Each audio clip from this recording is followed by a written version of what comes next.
क्योंकि यहाँ पे हमें एकदम डिटेल, मतलब डिटेल एनालिसिस करना है पेपर का, और आपको देखना है कि कौन सी चीज ऐसी लगी कि जो आपके बुकलेट से ना हो या आपको पढ़ाई ना गई हो।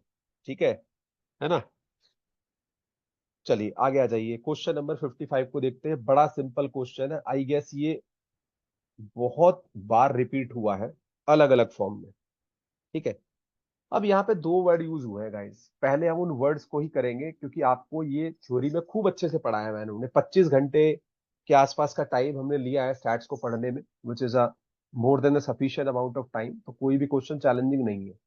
क्वेश्चन आपको क्या कहता है, which combination of central tendency and dispersion is considered best reporting of the descriptive statistics. अब डिस्क्रिप्टिव स्टैटिस्टिक्स की जब आप बात करते हो, ठीक है, तो दो तरह की स्टैटिस्टिक्स होती है। एक डिस्क्रिप्टिव होती है, एक इन्फ्रेंशियल होती है। इन्फ्रेंशियल में आपके सारे टेस्ट आते हैं। ठीक है, ये आपको पता है, ये पढ़ाया भी गया आपको। लेकिन मैं उससे पहले ये जो दूसरी लाइन लिखी हुई है, सेंट्रल टेंडेंसी एंड डिस्पर्शन, इस पे मैं चलता हूं। ठीक है। तो भाई यहां से इस चार्ट से आपको सारा क्लियर हो जाएगा। ठीक है। तो जब आप सेंट्रल टेंडेंसी के मेजरमेंट की बात करते हैं, तो सेंट्रल टेंडेंसी के जो मेजरमेंट है मेरे, वो कौन कौन से हैं? मीन, मोड, मीडियन, ये सारे आपके सेंट्रल टेंडेंसी में आते हैं। ठीक है। ये सेंट्रल टेंडेंसी में आ गए, अच्छी बात है भाई। उसके अलावा जब आप कहते हैं कि जो मेजर ऑफ डिस्पर्शन है,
okay, sorry for the bit of interruption guys.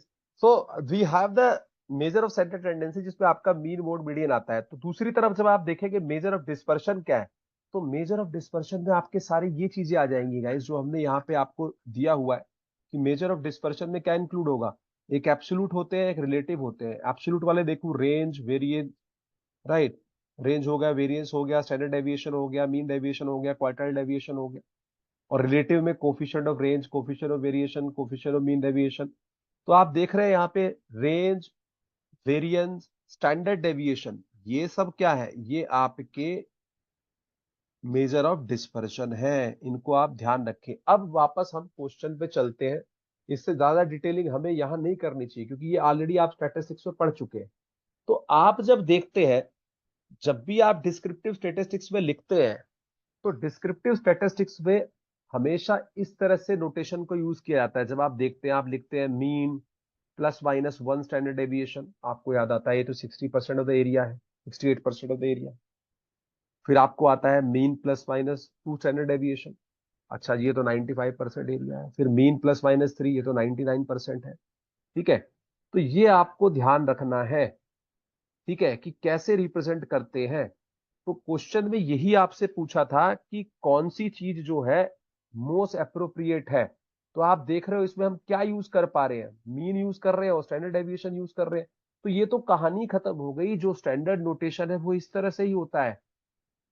Which combination of central tendency, central tendency से कौन निकल के आता है? सेंट्रल टेंडेंसी से निकल के आता है जी मीन। फिर अगले में कहता है नेक्स्ट में कहता है, नेक्स्ट लाइन में, इधर से कौन निकल के आता है साहब? डिस्पर्शन से कौन निकल के आता है? डिस्पर्शन से निकल के आता है जी स्टैंडर्ड डेविएशन। ठीक है ना? सिग्मा स्क्वायर, सॉरी सिग्मा, तो स्टैंडर्ड डेविएशन निकल के आता है। ठीक है, तो बस mean plus minus standard deviation की फॉर्म में हम एक्सप्रेस करते हैं, वही स्टैंडर्ड मेथड है। और ये रहा आपका आंसर, आंसर नंबर थर्ड। तो इसमें कुछ था क्या? ऐसे आपने कम से कम भी 50 क्वेश्चन किए होंगे अपने असाइनमेंट, 50 से ज्यादा। क्लियर है सबको? क्वेश्चन नंबर 55 क्लियर है? किसी को कोई डाउट है यहाँ पे 55 में? जल्दी से रिस्पॉन्स करिए भाई। ठीक है, तो ऐसे कम से कम भी आपने मोर देन 10 क्वेश्चन अपने असाइनमेंट में किए हैं, जो अब इस फॉर्म में लिखते हैं। फिर भी बच्चा अगर उसको फ्यूटाइल मानता है तो फिर गड़बड़ है ना। आपको उस समय थोड़ा दिमाग तो चलाना पड़ेगा। इतना भी सीधा नहीं पूछेगा एग्जामिनर, क्योंकि उसको आपको फेलोशिप देनी है। ठीक है, उसको आपको फेलोशिप देनी है 30 लाख रुपीज की।